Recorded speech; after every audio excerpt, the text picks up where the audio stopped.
Attention, this diary has been edited. I removed truthful content due to an order of protection from the girl who stole my birds.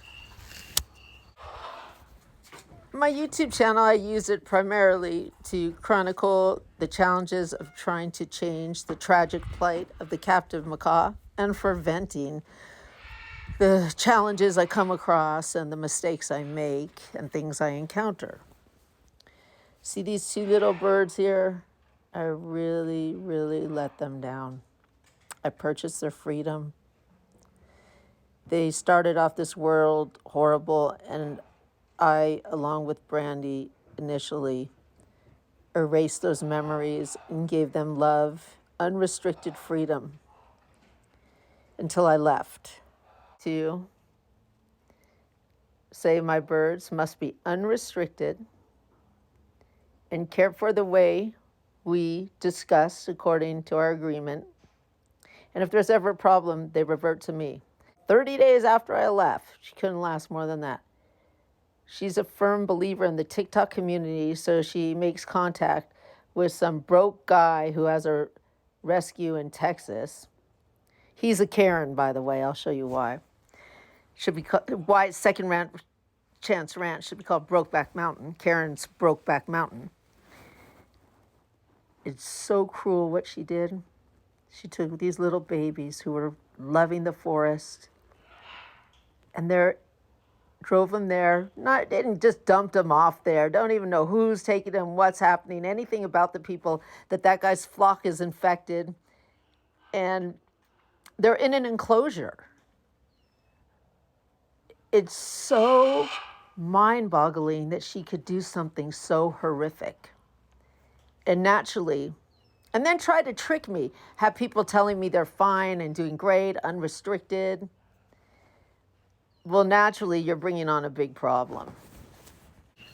So last week, I get a call from Karen at Brokeback Mountain, trying to extort money from me for the return of my birds. Yeah, $25,000 for the return of my birds or whatever. And can you imagine he wants me to pay for their enclosures? I mean, that's everything I'm against. And this idiot wants me to pay for, this idiot Karen at Brokeback Mountain in Texas wants me to pay for my birds' enclosures in Texas. Oh, that's just fantastic. So Karen at Brokeback Mountain, look at Karen here, begging his followers to displace all my birds. What? So he can keep my stolen birds that are in enclosures? He wants to have all my birds taken from me? He knows nothing about my birds, what they've been through, the horrific situations they came from. They finally made it to heaven. And he wants to try and screw with my whole life so he can keep my stolen birds. So Karen at Brokeback Mountain, here he is begging his followers, and this is so upsetting for him and his followers that it's must be crazy to do this, to let my bird chew on light bulbs or whatever he wants to do. I must be out of my mind to let him do whatever he wants to do.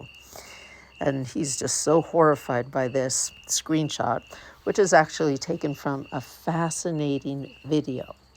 It's a really up-close look of my bird Ernie. And you see how specialized their tongue is, which actually has a bone in it. And it's like this fine medical instrument, the way he manipulates it and uses it. And he knows exactly what he's doing, what he wants with the light bulb and the pieces. And here this guy thinks that it's just so abusive and wrong. No, this is what Ernie loves to do, wants to do. This is my bird Ernie. See how it starts off a light bulb? This is an up-close look at how amazing they are. That their tongue is like a specialized medical instrument or tweezers.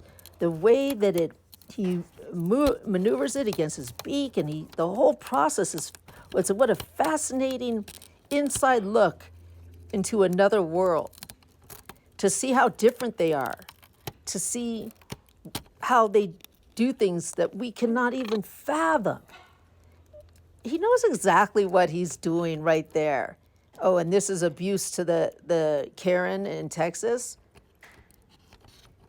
It's a big world out there. He loves light bulbs. Christmas time, he loves it. He can go from light bulb to light bulb. He knows what he's doing. He knows how to navigate. This is another bird, Chewy, going off another airstream. She already got that light bulb and forgot. She wants this other light bulb out. She will not let me film as close as Ernie will. But it's incredible what they are capable of, what they enjoy. I would never, my birds are free. They can do what they want, and they know what they don't want to do and what they want to do. They love phones because there's all kinds of little parts. And by the time they're done with it, it doesn't resemble a phone. It's like a pile of staples. Here's my bird Jessie, who's got, I don't know, is that a shears? Oh, no. That is the nozzle to a hose. And he's taking it to an area. He's flying with it so he can take it all apart. I'm supposed to stop them from things that they enjoy? So he wants them to use a knife and a fork and to go in the bathroom. His horrification and shock at what these birds like to do, enjoy doing, and can do is a reminder of the work I really have to do, how important education and understanding to this incredible species needs to be done. That people really can't separate a human thought process, that many bird owners really have zero understanding of them. All they know is how to make them a prisoner and exploit them. They don't understand anything about their evolution, adaptation, their secret world, what they might think. When people see them chewing on glass or a razor blade, they're horrified and think it's dangerous and neglectful. They don't understand their mentality or anything about their biology or how they are mechanics, how they really are. They only envision our fingers. They only envision our fingers and our digestive system and our teeth and what we can and can't handle. They can't separate that. Look at this. They know what's bubblegum. This is about 5 miles from my house. They know where every edible thing is. And I realize this heartbreaking situation where my birds are basically tricked into freedom. All I want are my birds that legally belong to me. They want to steal my birds from me, threaten me, and extort me. Oh my.